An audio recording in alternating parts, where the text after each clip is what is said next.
వాళ్ళు ఏం చేస్తారో చూస్తాం కదా. వాడు ఏదైనా అనుకుంటే దొరకకపోతే దాన్ని పూర్తిగా నాశనం చేయటమో వీడు చావటమో అట్లాంటి మరీ ఏమంటాం దాన్ని విపరీత ధోరణి ఉన్న బ్యాచ్.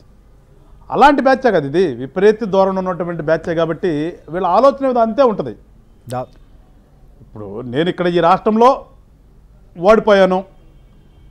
ఓడిపోయాను కాబట్టి గెలిచిన వాళ్ళు మంచి చేయకూడదు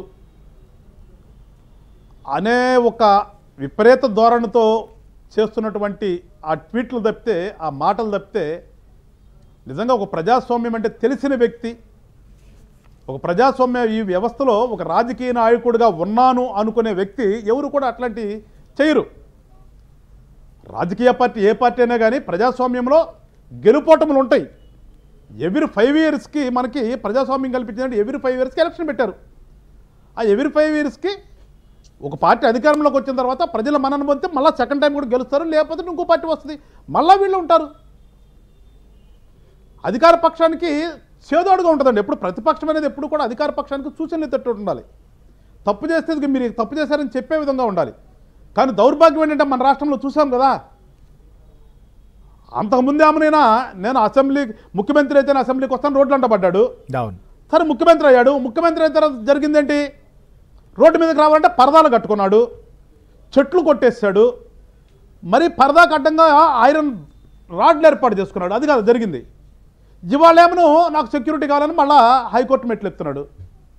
ఇలాంటి వ్యక్తి యొక్క ఆలోచన విధానం ఏ రకంగా ఉంటుందండి శ్రీహరి గారు? ఇంకా ఇంతకు మించి వేరే ఉంటుందా వీళ్ళది ఆలోచన? సో అందుకని మేము ఏంటంటే ఇప్పుడు ఆయన గురించి ఎందుకు సార్ మనం డిస్కస్ చేయాల్సి వచ్చిందంటే, ఇప్పుడు ప్రజలు చాలా ఆశలతో ప్రభుత్వాన్ని ఏర్పాటు చేసుకున్నారు.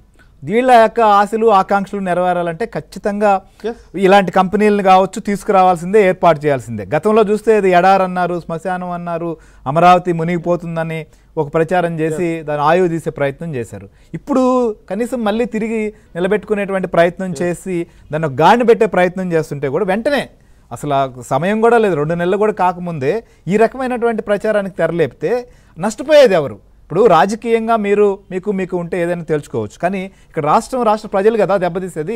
ఆ ఇంజిత్ లేకుండా ఎందుకు పోతుందని ఎందుకుంటుంది సార్? మళ్ళీ మీరు ఇంగిత జ్ఞానం ఎట్లా ఉంటుంది అతనికి?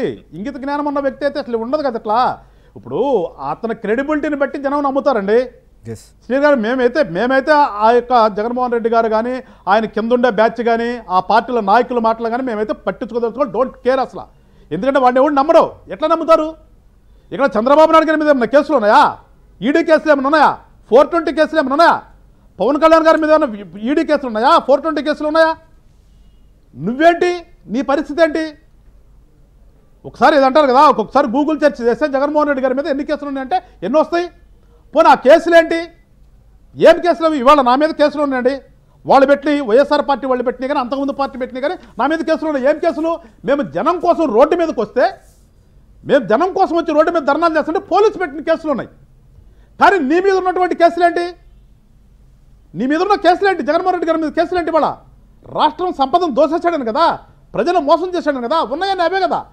అలాంటి వ్యక్తి సరే ఏదో అతనికి అదృష్టమో ప్రజలు దురదృష్టమో ఒక ఛాన్స్ అన్నాడు, ఒక ఛాన్స్ ఇచ్చారు. ఇచ్చిన తర్వాత ఏం చేశారో చూశారు. ఇవాళ వచ్చేసి మా మీద ఏదో కుట్రలు చేద్దామనే ఆలోచనతోనో ట్వీట్లు పెట్టించో ఇంకోటో చెప్తే ఇతని మాట ఎవరు నమ్ముతాడో అంటాను నేను అనేది. ఇతని మాట ఎవరు నమ్మరు. ఈయన పార్టీలో ఉన్న వాళ్ళ సంగతి చెప్తారా? ఏదో చెప్తాను మీరు అంబటి రాంబాబు గారికి, ఆయన గురించి మాట్లాడుకోవాలి మనము.